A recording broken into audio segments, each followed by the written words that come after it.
اهلا بكم مره ثانيه في هنا القاهره، الفقره الثانيه اللي احنا عودناكم عليها من يوم السبت ان شاء الله مع الاستاذ احمد رفعت الكاتب والمحلل السياسي، عشان نوري حضراتكم الفساد الاعلامي اللي عايز يهدم البلد. واحنا هنا له بالمرصاد في كل اسبوع. لو طلت اعملها كل يوم هعملها. اللي بيعملوا من الحبه قبه، من امين شرطه يعملوها فيلم الضابط مش عارف ايه ولا عسكري ايه. لكن خلينا نروح على طول عشان ما نضيعش وقت حضراتكم، لان احنا عندنا حاجات كتيره جدا، واعتقد هتبقى مفاجآت ليكم. الناس ما شافتش البرامج دي هتعرف الناس اللي بتشتغل من ورا الستار.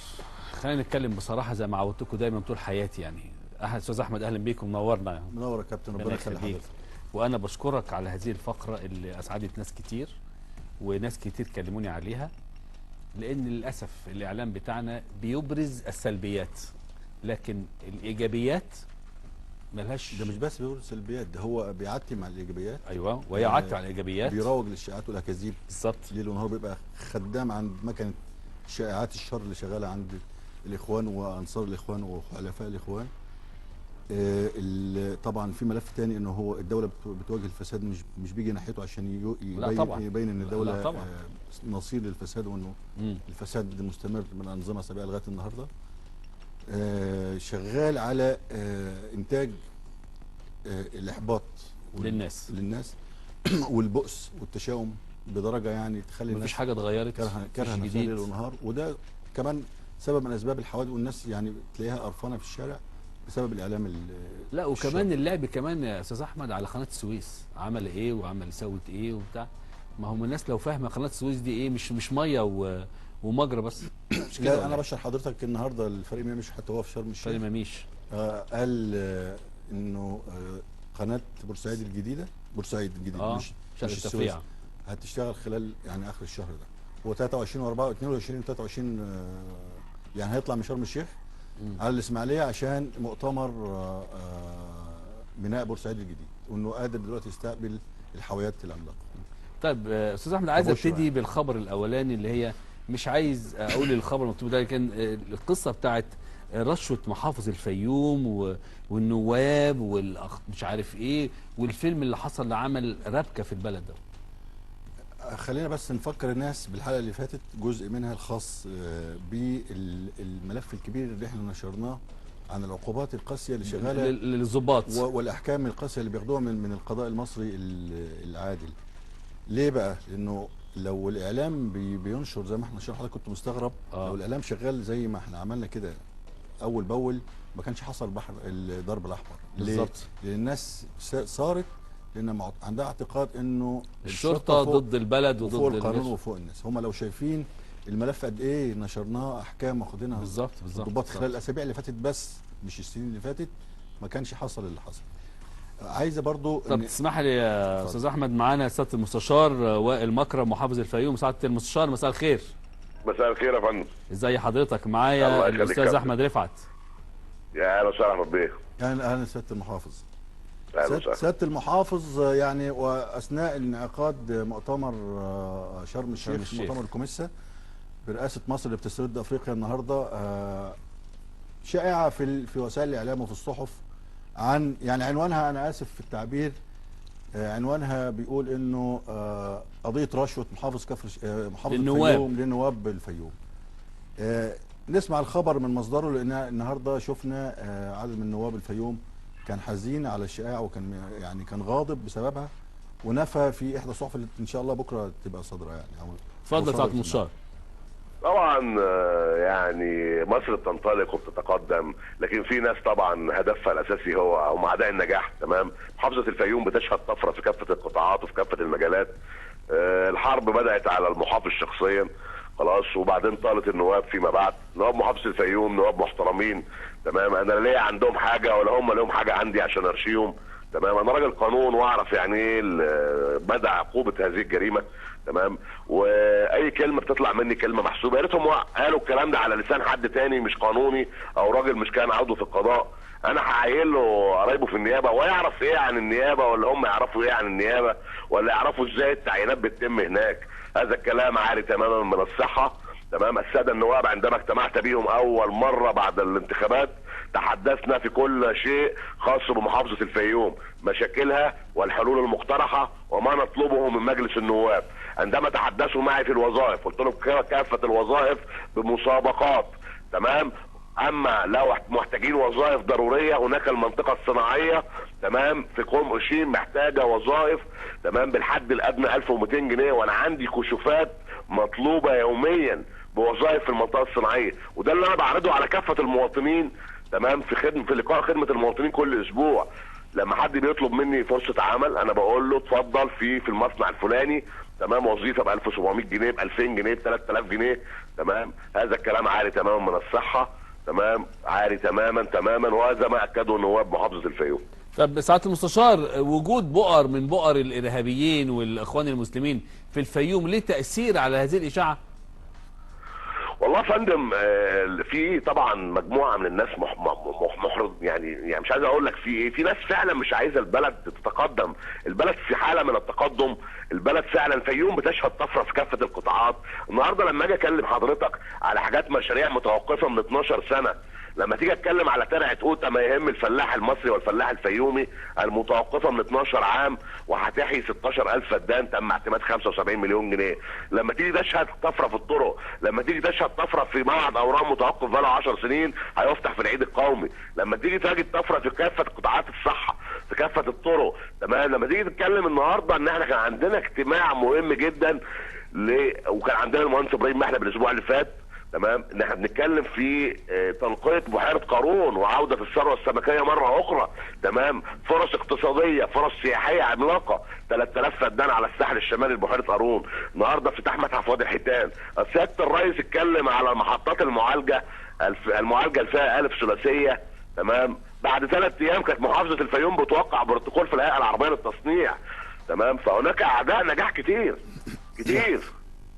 ويمكن سعاده المستشار ومعايا الاستاذ احمد ده موضوع حلقتنا كل اسبوع، ان احنا نعمل سبوت زي ما حضرتك تفضلت وكده. انا شخصيا كل النجاحات اللي سيادتك عملتها دي ما اعرفهاش لان الاعلام مكتم عليها، لكن احنا بدورنا هنا هيكون عندك حضرتك كاميرا وتوضح كل ده للناس. يا فندم انا طلبت بالاعلام قبل كده وقلت الاعلام الوطني المحترم الشريف، البلد في حاجه للتكاتف الجميع الايدي، قلت لهم كل اعلامي يتبنى مشروع في كل محافظه، مشروع هيقوم حتى لو مشروع بسيط، بناء مستشفى، وحده صحيه، محطه صرف صحي، مشروع بسيط، كل اعلامي يتبنى محافظه او 2، اقسم بالله في ظرف 2 3 هتبقى المحافظات اتغيرت تماما. لكن انت النهارده بتعمل امور الاعلام بيداريها ليه؟ تمام، لمصلحه مين ان انت ما تقولش هذه الانجازات وهذا النجاح اللي بيتم في المحافظات؟ مليارات بتتصرف، ملايين بتتصرف على ارض الواقع، لما تشوف حضرتك النهارده حجم الاستثمارات اللي هيتم في محافظه الفيوم خلال الايام القليله، 7000 فدان منطقه صناعيه جديده، مش عايز تتحارب؟ لازم تتحارب طبعا. مش عايز تتحارب. سعاده المستشار الاسبوع ده ان شاء الله انا مش عارف يعني ربنا معانا، وطبعا العمل العام عمل صعب ان شاء الله. سعاده المستشار في كاميرا عندك الاسبوع الجاي وهنعرضها الاسبوع الجاي هنا مع الاستاذ احمد برضو ان شاء الله، ونشوف الانجازات بتاعت محافظه الفيوم وبتاعت حضرتك. يا فندم تحت امرك يا فندم، شاكرين جدا وبالتوفيق دايما، ولا تلتفت لهذه الاشكال اللي ضد الوطن. عايز اقول لحضرتك على حاجه، يعني برضو الاعلام بيتناول الامور على طول ان الخبر صحيح، تمام، يقول لك السيد المحافظ احنا كلمناه وقفل تليفونه، مش وائل مكرم يا بابا اللي بيقفل تليفونه، مش انا اللي قافل تليفوني، قافل تليفوني ليه؟ ما انت معانا على الهوا اهو. نعم سيادتك معانا على الهوا اهو. مع سيادتك. انا بقول لسيادتك اللي بيثير الموضوع ويقول ان المحافظ احنا كلمناه وقفل التليفون، قافل التليفون ليه؟ مش انا اللي قافل تليفون. عشان تتسبك الموضوع يتسبك. عشان يسبكوا الموضوع سعاده المستشار. ايوه يا فندم، صح يا فندم. ربنا مع الشرفاء واحنا كلنا في ظهر حضرتك طالما هناك فائده للشعب المصري واهلنا في الفيوم ان شاء الله باذن الله. ربنا يخليك. شكرا سعاده المحافظ، سياده المستشار وائل مكرم محافظ الفيوم. يعني بص الانجازات اللي قالها سعاده المستشار ما فيش حد اتكلم عليها. وهو لسه بقى له قد ايه ده؟ ما كام شهر. ابرز حاجه يعني لمحناها في اداء سياده المحافظ انه حاول مع مجلس الوزراء ياخد حصه لعلاج فيروس سي لابناء المحافظه، ده باول ما راح خالص. اول ما راح، فده لفت نظرنا ليه، لان لقينا حد بيدافع عن شعب الاقليم اللي هو متولي مسؤوليته. كان يعني اول مره نشوف حد بيتصرف يعني بيقاوح عشان ياخد حصه يعالج بيها ابناء الفيوم واهلاء دايرته. وانا جاي انا كنت بكلمه، وانا بطلب الرقم لقيت الاستاذه فريده الشواشي بتكلمني، فهو لقيت هو ده، فلقيته هو مكلمني، يعني اللي بيقول لك بيقفل تليفونه دي شهاده لله، يعني لقيت الراجل هو اللي مكلمني المحافظ، مش انا اللي يعني ما لحقتش اكلمه، كنت جاي اكلمه ما لحقتش ردا على اللي بيقولوا ان هو قافل تليفونه على طول. كلام مش صحيح. الشائعه الثانيه في النهارده مقتل امين الشرطه والتمثيل بجثته بتاع الضرب الاحمر. انا اتمنى بس يطلعوا لنا الخبر الخبر والنبي يا خالد. مقتل امين الشرطه والتمثيل بجثته. طبعا دي الشائعه طلعت بعد احداث البحر الاحمر بدقائق. ايوه. الامين الشرطه دلوقتي لو طلعوا لنا الخبر اللي بعده هتلاقيه تم يعني حبسه 4 ايام. 4 ايام بالتحقيق وما اتقتلش. الخبر مش صحيح، وده كان الهدف منه انه يحرض باقي الاحياء انها تطلع تتظاهر او تحطم او تعتدي على اقسام الشرطه. والحمد لله سريعا الناس فهمت ان الخبر مش مظبوط ومش صحيح. لكن الخبث يعني طبعا لو طلعوا الخبر انا اتمنى طلع الخبر اهو، مقتل امين شرطه والتمثيل بجثته بالضرب الاحمر. كل مصر عارفه دلوقتي ان امين الشرطه محبوس 4 ايام على ذمه التحقيق. خبر غير صحيح، وعشان بس نشوف بس الاعلام بيعمل ايه. ايوه بالظبط. وكان الغرض منه من ان خبر زي استاذ احمد، يعني فين بقى المساق الاعلامي ومساق الشرف الاعلامي، واللي يقول خبر مضروب ولا خبر غير صحيح يتحبس؟ للاسف فين؟ نقابه الصحفيين محتاجه حد يعني يشتكي من يعني يبقى متضرر عشان تتحرك. الاسوأ بقى انه زي ما قلنا لحضرتك المره اللي فاتت ان عدد كبير من المواقع اللي بتنشر الاخبار دي مجهوله وموجوده بره خارج ملهاش محل من الاعراب. وبعد كده اذا مسكت المواقع، صفحات التواصل الاجتماعي شغاله يعني لوحدها ما كانت اخبار كاذبه واكاذيب شغاله باستمرار. فاحنا احنا بقى والاعلام بيساعد على الاعلام بيساعد. احنا كل هدفنا ان احنا التوعيه، وان الناس تقف وقفه صحيحه في مواجهه الاعلام الشر ده اللي شغال يروج الحاجات دي. الخبر الثالث اللي من اشاعات الاسبوع انه اقاله حكومه المهندس شريف اسماعيل. هيطلعوا الخبر موجود على صحف وعلى صحف معروفه يعني. طلع لنا الخبر يا خالد. الغرض يعني هم عايزين ايه يعني الخبر اللي بعده هل كمان الراجل موجود في شرم الشيخ خلاص بالظبط يعني ده في مؤتمر اقتصادي ورئيس الجمهوريه هناك ورئيس الوزراء هناك، وجاء الخبر ان هو يعني هيقيله وعنده مؤتمر. حتى لو الناس بتفكر حتى يعني غير طبعا لو الناس يعني ما احنا زي ما قلنا المره اللي فاتت الخبر بتاع يعني فبركه يعني القضايا بدل الشموخ اللي كانوا طلعوها في اشاعات محتاجه بس ذره تفكير نعرف انه الخبر غير صحيح. لكن طبعا هو المقصود الشوشره على مؤتمر شرم الشيخ. ايوه. اللي مصر فيه بتسترد زعامه افريقيا من تاني، وبتعود افريقيا حديقه خلفيه للبيت المصري زي ما كانت قبل كده في فتره من الفترات. وبنأمن يعني خطوطنا الخلفيه زي ما بنقول، بنأمن مصادر الميه. مصر بتسترد عافيتها يعني تسترد زعامه افريقيا من جديد. طبعا خبر زي ده مش هتلاقيه في اي مكان. لا طبعا. لكن يشوشر لك عليه باخبار زي دي، مقتل الراجل، اقاله حكومه شريف اسماعيل، او الخبر بتاع محافظ الفيوم. دي يعني كانت طبعا في خبر تاني عن هو قاصد يعمل ارتباك في المشهد كله باي اخبار.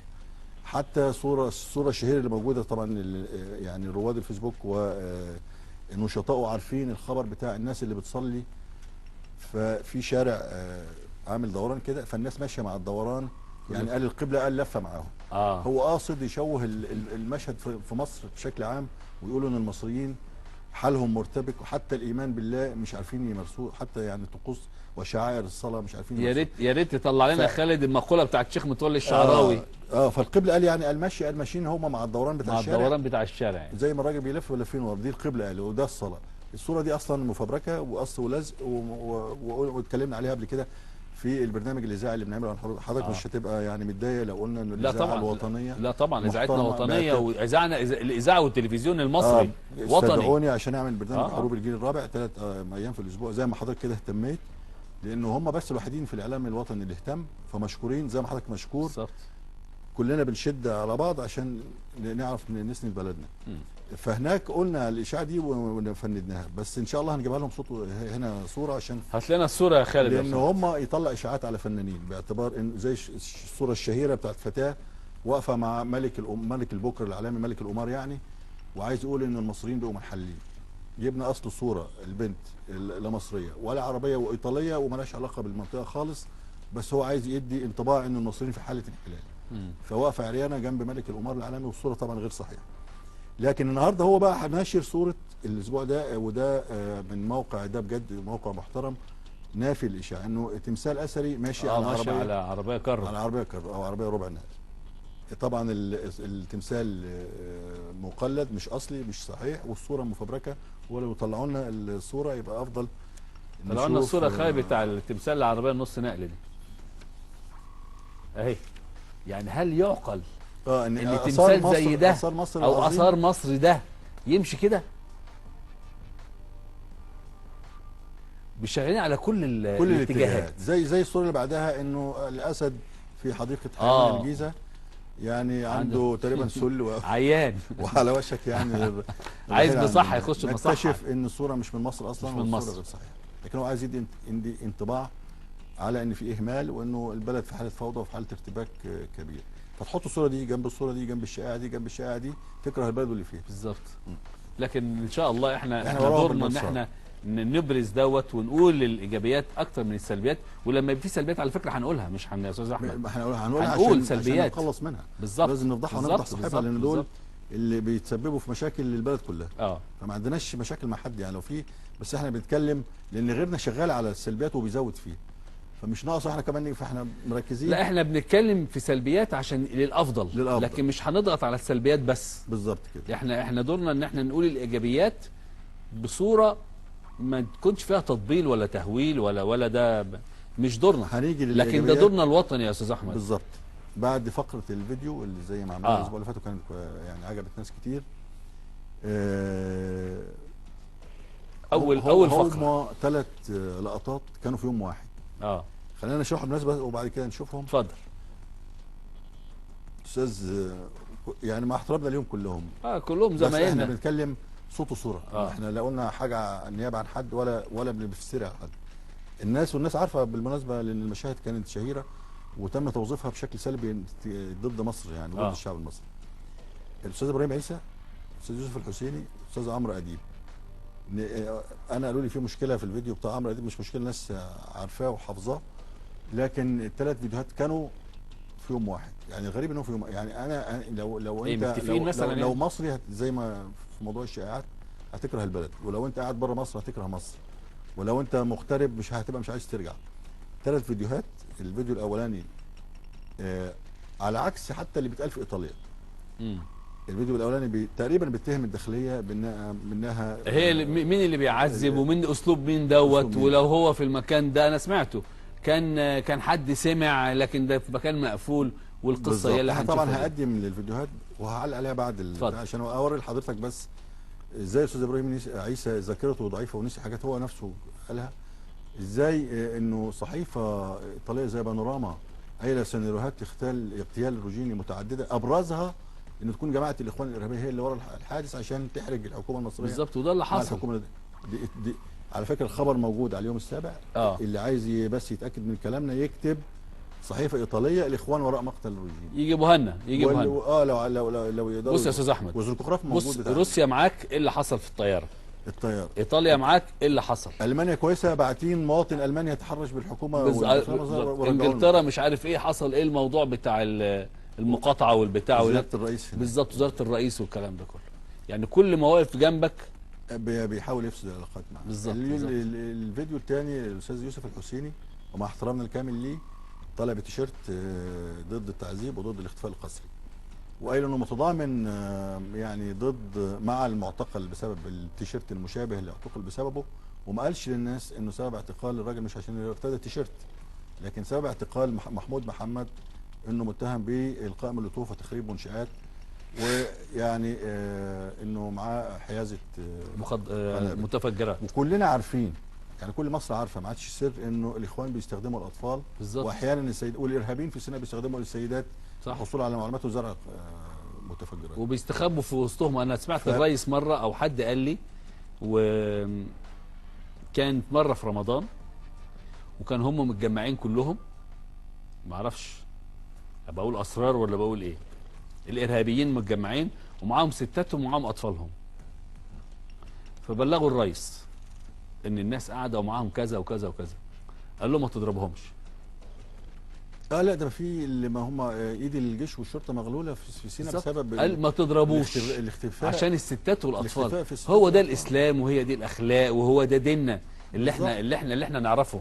مش ديننا ان احنا نقتل ونخرب في البلد ولا وطن ولا ارض ولا بالظبط. في قضيه مشابهه في مدينه نصر لطفل من الاخوان، يعني طفل يعني اقل من السن، يعني اقل من 16، ما هوش طفل يعني. هم عارفين بيعملوا ده عشان ده مش هيتعاقب. في برضه احراق منشآت اللي هي خاصه بعربيتين شرطه، فمش جديد.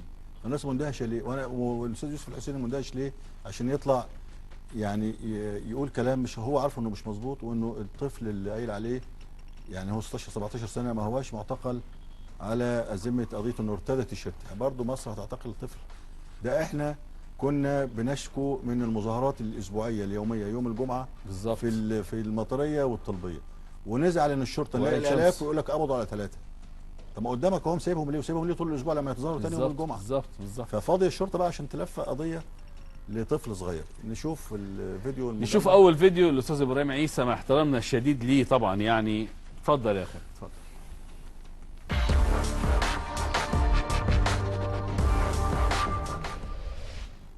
إذن هو من حقه كشعب إيطالي إنه يفزع تماما لمقتل ابنه.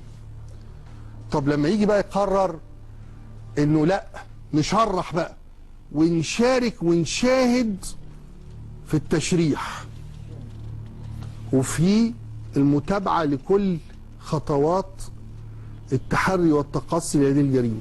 فأول حاجة على غيار الريق كده تطلع له الصبح في التشريح انه جولي ريجيني تم تعذيبه، اثار تعذيب في جسمه.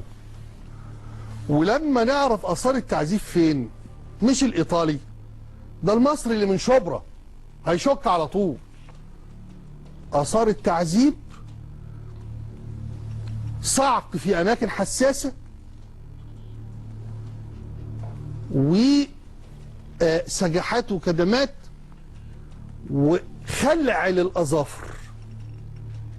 لما المواطن الإيطالي يسمع كده وكمان حرق ودس سجائر، أي مواطن مصري بلاش إيطالي يسمع إنه في أي مواطن لقيناه مش إيطالي برضه لقيناه مرمي في الصحراوي، لقيناه مرمي في مكان خالي جثته وفيها اثار تعذيب كده اهو من غير حاجه. مش مطلوب تبقى ايطالي، تبقى اسيوطي، تبقى بني سويفي، تبقى منوفي، تبقى بنهاوي، تبقى اسكندراني، دماغك على طول تروح فين؟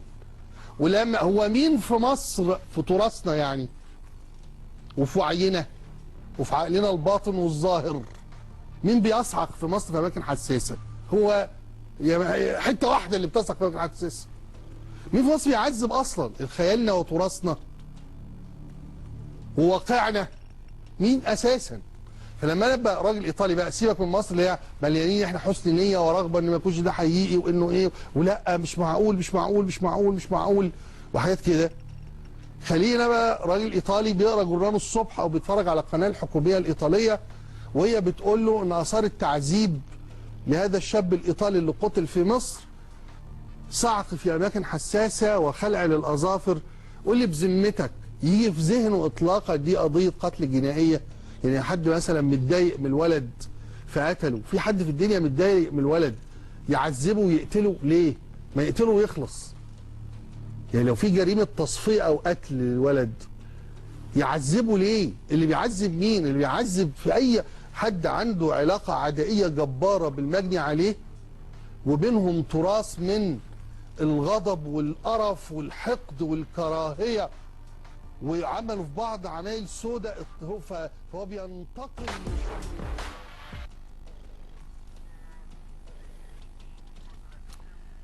الحقيقه انا بستغرب مش جهه واحده اللي بتعذب زي ما بيقول الاستاذ ابراهيم عيسى، وانا شفت البرنامج ده يا استاذ احمد، لكن شفنا اللي حصل في الرابعه العدويه وشفنا اللي حصل في النهضه وشفنا المشانق اللي في رابعه العدويه وشفنا الجثث اللي في رابعه العدويه. احنا شفنا وده مش تقريبا تعذيب؟ قتلى ماشيين على ما رجليهم بيطلعوا في الروح في الاتحاديه. بالظبط. مشاهد الدماء واللي شفناها في الاتحاديه. اتفضل يا استاذ. احنا شفنا يا فندم قضيه التعذيب الشهيره، الواقعه الشهيره بتاعت بتاعت الاتحاديه. لا، وبتاعت خالد حنفي خالد حنفي بتاع طنطا. والراجل المسيحي اللي يقول لهم انا مش عارف ايه. لا، ده بتاعت خالد حنفي دي في ميدان التحرير. يعني كمان اللي كان موجود فيه الاستاذ ابراهيم عيسى في 2011. ايوه ومتهم فيه حتى قضاه على المعاش. يعني قضيه شهيره وفيديو شهير جدا، والراجل اللي عذبوه بعضهم محبوس. يعني الاستاذ عيسى يعلم انه وسائل التعذيب موجوده وشفناها كلنا، وهو مثقف كبير وعارف انه التعذيب ممكن يبقى في سفارات اجنبيه موجوده في مصر. بالظبط. وضباط امن يعني على يعني الدبلوماسيين يعني تحت غطاء دبلوماسيين، لكن هم ضباط مخابرات يقدروا يعذبوا جوه السفارات بتاعتهم. استاذ احمد، زي ما حصل في 25 يناير العربيات السفاره الامريكيه طلعت دهست الناس عشان تعمل الفتنه. وبعدين العربيات دي بريموت كنترول، مش عربيات المفاتيح مرميه وسايبه يعني. لا طبعا الامور مختلفه. وبعد كده هو عارف انه الداخليه لا يمكن اي حد، حتى العصابات لا يمكن تسيب دليل لنفسها وترمي الراجل في الشارع عشان تلبس هي القضيه. بالظبط. يعني وفي يوم وصول الوفد الايطالي يعني يكاد المريب يقول خزوني ده مؤكد حد عايز يعمل فتنه بين البلدين. بالظبط. الاهم بقى ان هو قاعد يتكلم بعد كده على انه الشرطه المصريه حتى الان ما وصلتش لقاتل روجيني، اللي هو ساعه ما قال الفيديو ده الايطالي كان مثلا عدى اسبوع او 10 ايام على الحادث. النهارده عدى 50 سنه او اكتر على مقتل جون كينيدي رئيس الولايات المتحده. ما عرفناش مين اللي قتله. ما عرفناش مين اللي قتله. بالظبط. عدى اكتر من 50 سنه تقريبا على مقتل مارلين مونرو. ما عرفناش مين اللي قتله. الطياره اللي وقعت في المربع بتاعت الامريكا بتاع الطيارين بتوعنا ما عرفناش مين اللي وقعها. ما حد ما لغايه دلوقتي. لغايه دلوقتي ما عرفناش مين اللي قتل يحيى المشهدي في عاصمه النور باريس. لغايه النهارده ما عرفناش. اللي قتل سعاد حسني. في لندن، في اهم عاصمه اوروبيه. لغايه النهارده اللي عايز يخطف حد بقى ويخفيه اذا كان الداخليه، ما مش الجثه مش هتظهر. والداخليه مش عبط للدرجه دي، مع احترامي طبعا ليهم يعني. لو عايزين يخطفوه ما سهل. بعض الدول الدكتاتوريه لا، ايطاليا قالت ايه بقى على الموضوع دوت يا استاذ؟ ايطاليا اولا وصل ردت قالت ايه بقى؟ لان هو مش هيلحقوا يطلعوا لنا الصوره يعني. كنا عايزين الصوره، لكن في فيديو وفد سياحي ايطالي اللي عايز بقى يدور عليه يكتب ورايا كده وفد ايطالي مصر امنه واحنا جايين نزورها رغم حادث روجيني. وفد ايطالي مصر تكتب آمنة. مصر امنه. وفد ايطالي مصر، وفد سياحي ايطالي مصر. وفد السياحي هيطلع له كل الاخبار المنشوره عن الوفد الايطالي. مكتوب ايه عن الوفد الايطالي؟ يعني جايين ان مصر امنه، وان مقتل روجيني مش هيأثر في العلاقات بين الشعبين، وانه احنا جايين رغم كل الاخبار اللي بتنشر عن الراجل. التحقيقات هناك بقى بتقول ايه يا استاذ؟ اشهر صحف يعني غير بانوراما دي يعني اعتقد دول السيره دي الايطاليه نفس الكلام، شغاله باتزان الاخبار عن الموضوع، وان لجنتين التحقيق في البلدين شغالين بيحققوا من غير استعجال اللي استعجله الاستاذ ابراهيم عيسى اكثر من الايطاليين. بانوراما بقى والزنخراف موجود في كل الصحف نشره انه سيناريوهات اغتيال روجيني متعدده، ابرزها بالنسبه لهم يعني بالنسبه للايطاليين بالنسبه للصحيفه دي انه الاخوان ورا مقتل روجيني لافساد العلاقات بين البلدين. اصل يا استاذ احمد زي ما انت حضرتك تفضلت وقلت، هل في وفد جاي عشان الاستثمار في مصر الداخليه هتقتل واحد وترميه في الصحراء والوفد جاي؟ يعني اي عقل، اي عقليه واي ناس بتفكر كده. انا عايز اقول لحضرتك هم فاهمين ان احنا سذج للدرجه دي، او الشعب المصري ساذج للدرجه دي يعني. بالظبط. في ناس اختفت ولم تظهر للابد. عبد الحميد البكوش رئيس وزراء ايطاليا اختفى لما ما نعرفش هو فين. الامام الصدر اختفى في ليبيا ولم يظهر للابد. المهدي بن بركه المعارض المغربي اختفى للابد. عايز اقول لحضرتك ان في بعض الدول الدكتاتوريه القمعيه بتخفي جثث بالحمض الكبريتيك المركز. يعني كان في كمان حد في الاهرام، حد في الاهرام برضه رضا هلال بالظبط. يعني مش الداخليه بتاعتنا بس يا باشمهندس. طيب نروح للاستاذ يوسف الحسيني، وانا حابب الناس اللي كنت بحبها جدا الاستاذ يوسف الحسيني، وانا كمان كلهم، ونشوف يوسف الحسيني بيقول ايه.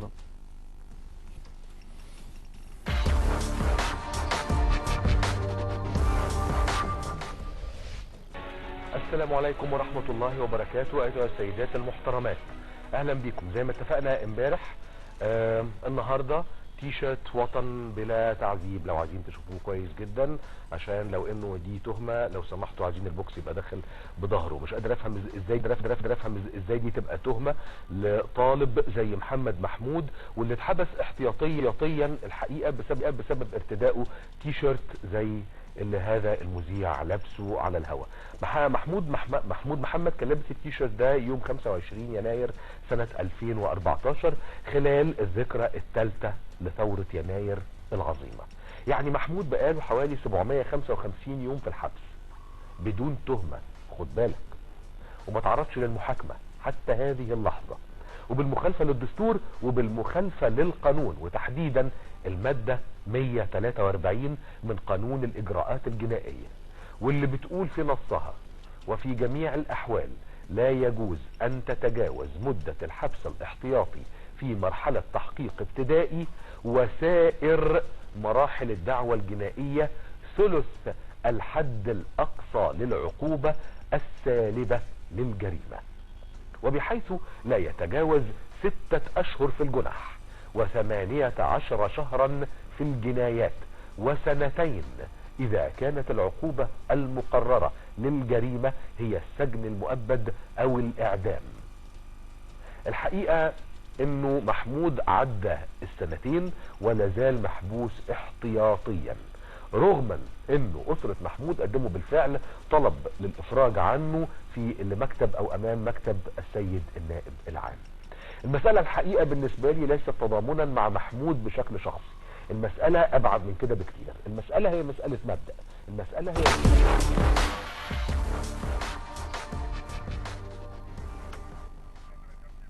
أنا عايز أقول بس للصديق العزيز الأستاذ يوسف الحسيني، ده شكل واحد ما عملش حاجة وبيضحك للكاميرا، ده احنا عارفين ده أسلوب مين يعني، وشفناهم كلهم مقبوض عليهم، واللي خد له قلمين واللي خد له مش عارف ايه، ونازلين يضحكوا قدام الكاميرات، ما فيش حاجة يعني. احنا نفس الاسلوب يا استاذ احمد. لا، ما هو برضه ما قالش انه القضيه الاساسيه مش هي ارتداء للتيشيرت.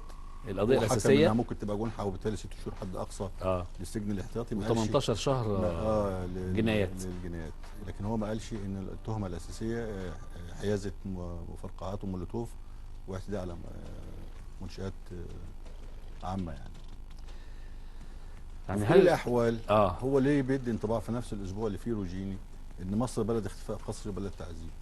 يعني كانت الحكمه تقتضي انه يقدم يعني دفاعه عن الشاب اللي عايز يدافع عنه او ياخره. طب والتيشيرت اللي لابسه الاستاذ يوسف بحيث يبقى فيه مسؤوليه في تناول الموضوع. طب والتيشيرت يا استاذ احمد اللي هو لابسه اللي بيقول هو اتحبس عليه، طب ما كان بقى هو يتحبس رخ، اشمعنى الولد ما انا بقول لحضرتك، والاثنين بقى ما هو العجيب في ايه، في الفقرتين دول تم توظيفهم في الصحف العالميه. ايوه، انه الاعلامي والصحفي الكاتب الصحفي الاستاذ ابراهيم عيسى بيتهم الداخليه بانها وراء مقتل روجيني، وطبعا الفيديو شيروه العالم طبعا وتعب يعني شغلتهم. وده تم توظيفه باعتباره برضه في الاخبار، واي حد يعمل سيرش هيلاقي اعلامي مصري يتضامن ضد الاختفاء القسري والتعذيب. فاحنا عندنا قدره على تشويه صوره بلدنا بشكل هي احوج لينا كلنا، وخصوصا اذا كان في متربصين خارج البلاد. طب انا خليني اخد من اللي حضرتك بتحكي دوت واللي حصل في فرنسا والاعلام الفرنسي والشعب الفرنسي والحكومه الفرنسيه. ايه الفرق ما بيننا وبين فرنسا؟ التفجيرات اللي حصلت والرئيس الجمهوريه على بعد امتار، الناس اللي ماتت، التفجيرات، والبلد كلها تحت سيطره الدوله، ما فيش حد فتح بقه، ما فيش واحد انتقد، الناس كانت بتتسحل في الشارع قدام عينينا الفيديوهات، ما حدش يتكلم في فرنسا يا استاذ. ده فرنسا اصلا نموذج للقمع للتماسك والالتحام الشعبي مع القياده السياسيه بشكل. حضرتك عارف ان فرنسا دي احتلت 5 سنوات في الحرب العالميه بالظبط. هل سمعت عن اي حد فرنسي بيتكلم دلوقتي بيعاير؟ احنا بقى شغالين من 45 سنه معايره سنويه، في زفه سنويه يوم 7 يونيو 67 وهم كمان البعد بيتكلموا عليه. كل سنه بنذكر الناس في زفه كاننا بنحتفل مع الاسرائيليين بذكرى النكسه. ممكن ناخد العبر والدروس، صح، دي مش محتاجه كلام، وطبعا خدناها من زمان، لكن انك تحتفل بزفه سنويه في ذكرى 67 اذا انت عايز شغال في مكنه احباط لهذا الشعب. فرنسا ما تسمعش حد يقول لك احنا احتلينا 5 سنوات، دوله عظمى كلها احتلت، مش جزء منها، ومع ذلك ما تسمعش. لا، والكارثه اللي حصلت عندهم ما حدش يتكلم. الكارثه اللي حصلت ناس كتير وانا منهم، يعني توقعت انه الرئيس الجمهوريه والحكومه كلها هتمشي، لان فضيحه كبيره هذا الرقم الضخم اللي مات في عمليات ارهابيه متعدده في وقت واحد في اهم عواصم اوروبا. بالظبط. لكن فجاه لقينا الشعب كله متماسك ايد واحده، ما سمعناش حد يتكلم عن الحادث. بالظبط. لكن كله تقبل الاجراءات ضد البلد ضد الارهاب. هو ده الفرق. ده الفرق. هو ده الفرق. عندنا فيديو بتاع الاستاذ محمد صبحي. الفيديو بتاع الاستاذ محمد صبحي هو عنده يعني حتى لو تبينت المواقف السياسيه والانتماءات، لكن عنده مسؤوليه زي حضرتك كده في وضميره صاحي في تقديمه للاعلام. وطبعا احنا الموسم بتاع البرنامج خلص بتاع الاستاذ محمد صبحي وقدم برنامج راقي ومحترم بنحييه عليه كلنا. لا، استاذ صبحي عمل حاله كمان في الاعلام في الفن، زي اشرف عبد الباقي عامل حاله وعمل نجوم وانتجوا. هي دي الناس المفروضه. قدم لنا اولا اعلام نظيف، قدم لنا نجوم شابه في التمثيل والغناء والتاليف والشعر وكل بتاع. قدم انتقاد. الاستاذ صبحي قدم انتقاد منتهى الشياكه، راقي ومحترم وراقي. اخر حلقتين بقى قبل ما يختم الموسم عمل موضوعين، موضوع عن اللي احنا بنتكلم فيه انا وحضرتك ده، عن الاعلام اللي بيركز على السلبيات بس، السلبيات فقط. ودخل الحلقه بتاعته ببدله منتهى الشياكه وقال للناس ايه رايكم في البدله، وبعد كده ابتدت الناس تاخد بالها ان في بقعه سوداء وبدخل منها الحلقه لغايه ما وصل للمشهد اللي هنشوفه. الحلقه اللي قبلها اتكلم على الشباب مصر، وازاي ممكن في فجوه بين الجيلين الشباب والكبار، وازاي نقدر نتكلم عن الشباب ونوصل لهم بطريقه محترمه. هو خلص الحلقتين وخلص الموسم، وفجاه بقى هجوم كاسح على محمد صبحي من نشطاء الشر، اغلبهم صديق لاعلام شهير مش عايزين نقول اسمه، بيقدم كان برنامج ساخن. هجوم. انا فوجئت قبل ما ادخل انه انا كنت بعت حاجه من ضمن الهجوم، للاسف ما عرفوش طلعوا على الفيديو اللي هو الفيديو بتاع انا الحمد لله كنت مبسوط انه ما لقوهاش، لان فيها لفظ انا كنت عايز الحق نعمل عليه كفر ونشيله، وما لحقتش اقول من بدري. فالحمد لله انه الموضوع كله مش موجود، لانه في وقاحه في الهجوم على الاستاذ محمد صبحي. المشهد اللي هنشوفه مش بس عشان ندلل ليه هم شغالين في كل الاتجاهات، كما لو كان في حد بيخطط انه لو اعلامي، وده برضه حضرتك تتوقعه وحضرتك قدها وقدود، لو اعلامي بس هيقعد يلاعبنا ويتصدرنا ويوقف لنا وهيعطل لنا المؤامره، نقدر ننسفه ونشوهه بالظبط. فهم احنا المشهد اللي هنشوفه مش بس عشان المؤامره على الفنان محمد صبحي اللي بيتعرض لها لانه قدم اعلام نظيف على البلد، لكن كمان على المحتوى اللي هنسمعه مع بعض. فاستاذنك الفيديو للاسف بتاع صبحي مش صبحي مش موجود، الفيديو اصلا مش موجود. لكن طيب نوعد في الحلقات اللي جايه، ولكن نقول للناس يخشوا يشوفوها يا استاذ. على كل حال هو في الحلقه 13 من برنامجه مفيش مشكله مفيش مشكله. طبعا الحلقه كلها تتشاف، ويعني انا شفتها تتشاف وتتشاف اكتر من مره، بس المشهد اللي احنا بنتكلم عنه في الدقيقه 64 بالظبط لغايه 70 و55 ثانيه. 64 ل 70 و70 55 يعني 71. يعني ملخص فيها يعني حاجات رائعه في البلد ما حدش شايفها، تطرق ليها، والاعلام طبعا بيحاول يعتم عليها ويخبيها. ما احنا زي ما بنتكلم استاذ احمد، احنا بنبرز الايجابيات وبنقول السلبيات اللي بتتعمل دي كلها مفبركه ضد الدوله، والناس لازم تعرف كده. واعتقد زي ما كنا بنسمع قبل كده السنين اللي فاتت 25 الفزاعه ولا حاجه، وانا كنت بطلع في البرامج الرياضيه اقول ولا هيعملوا حاجه، وانا مع اني كنت بطلع في الرياضه ولا حاجه يوم 25. انا كنت رايي من ولا حد هيقدر يعمل حاجه في البلد دي. انا عايز اخدك لسؤال مهم جدا. اتفضل. وانا محضره من امبارح. ليه سياده المشير صلح مصر؟ رافال، غواصات، حاملات طائرات سخوي، ليه؟ واحنا في ظروف صعبه عشان الناس تفهم المؤامره اللي علينا. هو استفاد طبعا سياده الرئيس السيسي من تجربه مصر في ال 50-60 سنه اللي فاتوا، انه مصر اذا في حاله استنهاض فيها وحاله يعني تداعي كده لتاريخها المجيد وابتدت تخش فيه تنميه مهمه وعظيمه، اعداء مصر مش هيسيبوها في حالها. اذا فشل المخطط اللي هو عمال يحبط في الناس ويخلي ان الارتباك ده يحصل لغايه ما نوصل الى الحاله اللي كنا عليها في الاربع سنين اللي فاتوا، وقدر يفشل مشروع التنميه المصري اللي شغال حاليا، الممتد طبعا من جبل الجلاله زي ما جبل حضرتك الجلاله عارف، انا عارف، الاسماعيليه الجديده، قريه الامل، صحاره سرابيوم، الى مدينه العالمين الجديده اللي اتقال بالكامل انها مفتوحه للطبقه الوسطى والدنيا مش ما هياش منتجعه للكبار زي ما كان بيحصل قبل كده. لا، العالمين الجديده كلها بالكامل. لو انا عايز اقول لك في كمان مشروع كبير جدا في طريق الفيوم على 20,000 فدان قريب هيبتدوا فيه ان شاء الله. ان شاء الله. مدينه متكامله صناعيه وزراعيه واسكان وملاهي وكل حاجه. طيب ان شاء الله. من ضمن المشاريع. مع العاصمه. وفي 400,000 فدان في الفرافره 200,000، وفي المنيا 200,000 هيتعمل لصغار الفلاحين. احد المستثمرين الكبار المصريين الوطنيين كأن يعملوا المشروع ده خارج المليون ونص. خارج المليون ونص بتاع سياده الرئيس او داخلهم ما اعرفش. تمام. لكن عايزين نقول بطمن الناس. يمكن كمان هتاخدني القصه الثانيه يا استاذ احمد اللي بيتكلموا فيها والضغوط على مصر، ما لازم نفهم.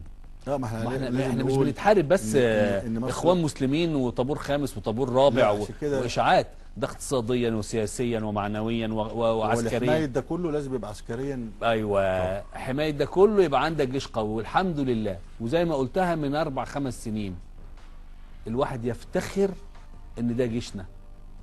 تحس بالقوه، تحس بالعزه، تحس بالكرامه، وتحس بالامان. بالظبط. يعني هو ده جيشنا بالظبط. واعتقد بعد اللي عمله سياده المشير، معلش انا دايما اقول عليه سياده المشير الرئيس، التسليح بتاعنا ده وقصه السخيه اللي جايه بتاعت روسيا يا استاذ احمد. هقول لحضرتك غير اللي حضرتك يعني اضافه اللي حضرتك قلته، طبعا في العاصمه الاداريه الجديده والعاصمه الاداريه الجديد، في الارتداد عكس بقى للثروات المصريين اللي ضاع في مشروع الخصخصه الدوله بترجعه. يعني الناس ما تعرفش مثلا الاعلام اللي همش غير احنا قلنا برنامجنا على البرنامج العام انه مصر الدوله رجعت مصنع نيازه لانتاج اللمبات الليد والكهرباء. وطبعا المنطق ده بيطلع 1,000,000 وحده في الشهر بكل المقاسات من 60 ل 120 الى اللمبات الصغيره. مصر ضخت 100 مليون في مصنع شهير للاغذيه اللي هو قها. وطني ودلوقتي بيجيب 77 مليون جنيه في السنه ارباح. ما شاء الله. وراجع المراجل البخاريه وراجع كل الشركات الوطنيه اللي ملك الشعب المصري اللي بيعت باسعار بخيسه بنرجعها. وده معناه انك ماشي في سكه مختلفه عن اللي فات كله، وانك براجع تبني مصر من تاني وبترجع ثروه الشعب من تاني. وده يتطلب ان الناس كلها تقف جنب. و4% انخفاض في ديون مصر. 4% ده الاسبوع ده هم طبعا ماسكين في الدولار. ايوه. وسايبين ل 4%. في فيديو بالنسبه للدولار لو جاهز. في الفيديو بتاع الدولار وبتاع جاهز. اخواننا البعده جاهز. يلا يا خالد نشوفه ونرجع. يلا.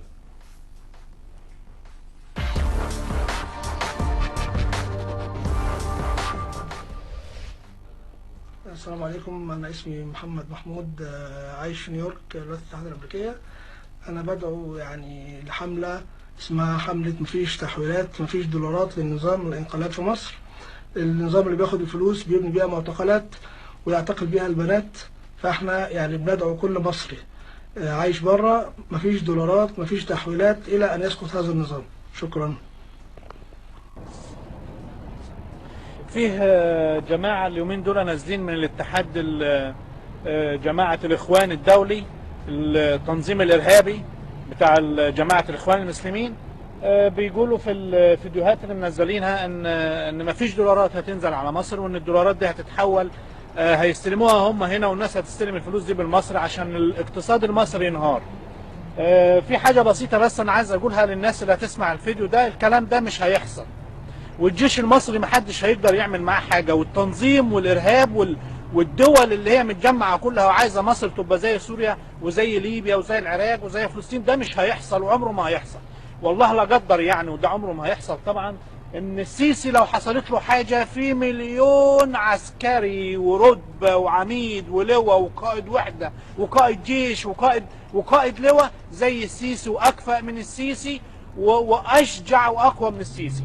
فمثلا يعني الله لا قدر ربنا ما يسمحش بكده، لو حصلت له حاجة هيجي بداله. لكن الاخوان مش هتمسك مصر تاني الى ابد الابدين، ومش هيكون لهم كرامة ولا لهم عزة في البلد. دي حاجه. تاني حاجه، احنا مش هنحمي بلدنا بالصوت وبالكلمه. الناس اللي هي في الخارج كلها ناس مبسوطه، واقل واحد شغال في الشهر ب 3000 دولار، ومحدش يطلع يقول احنا مش لاقيين ناكل واحنا تعبانين واحنا الغربه عملت لنا والغربه سوت لنا. لا، سيبك من الكلام ده. احنا بنقول الناس اللي ربنا يقدرها تدفع اقل حاجه تعملها ليك 100 دولار 200 دولار في الشهر. سوري في الكلمه، دول 8 تيشيرت انت بتجيبه تلبسه وبعد شهر بتلجحه. ال 200 دولار نزلهم على صندوق تحيا مصر، مش هيعملوا لك حاجه في الشهر. 200 دولار مش هيعملوا لك حاجه، تراهني مش هتجوع بسببهم، لكن هيرفعوا اقتصاد الدوله بتاعتك. كل العالم دلوقتي عايز مصر تنهار، وده مش هيحصل، بس مش هيحصل بينا احنا الشعب. السيسي خلاص مش في امكانه يعمل حاجه ازيد من اللي عملها. الناس شايفه المشاريع اللي بتتعمل وشايفه المباني ومحدش مغمض عينه، بس انتوا عارفين كم المشاكل اللي على السيسي وعلى الدوله دلوقتي. المطلوب ان انت لو مش هتقدر تبعت 200 دولار شهريا لصندوق تحيا مصر، على الاقل الفلوس الدولارات اللي مع حضرتك اللي هتبعتها على اهلك ابعتها على البنك واهلك يسحبوها من البنك. هيكون فرقها حاجه بسيطه خالص. يعني لو انت باعت 1000 دولار لاهلك، بدل ما تبعتها على سوق سودا ولا تبعتها على محل صاغه ولا على التجار الحراميه اللي في مصر، بلاش تعمل ده كله يا اخي وابعتها على البنك. وفرق ال 1000 دولار هيبقى 100 جنيه ولا 200 جنيه، اعتبر ان انت اتزكيت بيهم عن صحتك. ويا ريت قداسه البابا، سوري ما حدش طبعا هيوافقنا على الكلام ده، يطلع ويشجع الناس اللي هم في الغربه. الناس اللي في الغربه بيسمعوا كلام قداسه البابا. ويا ريت شيخ الازهر يطلع ويقول الناس المتغربه يا ريت تتبرع للبلد. لو احنا ما حميناش بلدنا يا جدعان ما حدش هيحميها. انتوا شايفين الوضع حواليكم ايه في الدول العربيه؟ احنا كفايه ان احنا محميين من الجيش، كل ده بعد ربنا طبعا، بس لولا الجيش امك واختك وبنتك ومراتك وابوك ما حدش فيهم هيقدر يعيش مرتاح، ما حدش فيهم هيقدر ينام في بيته. لولا ربنا طبعا جاب له كل شيء، والجيش والشرطه. يا جدعان اصحوا وفوقوا، الناس اللي مبسوطه لازم تساعد. اقل واحد فيكم 200 دولار مش هتعمل له حاجه، بلاش 200 كل شهر، 100 دولار يا اخي. اعتبر ان السنه فيها 12 شهر، اعتبر ان انت هتقدم شهر من ال 12 شهر دول لبلدك. هتموت من الجوع، ما هتنام في الشارع عشان خاطر 100 دولار هتدفعها كل شهر. انا يوم الاحد الجاي انا نازل هدفع 200 دولار، وكل شهر هنزل الفيديو ده وانا بتبرع ب 200 دولار لصندوق تحيا مصر. واتمنى ان كل شاب يتبرع بحاجه ينزلها على الفيسبوك ويعور العالم كله.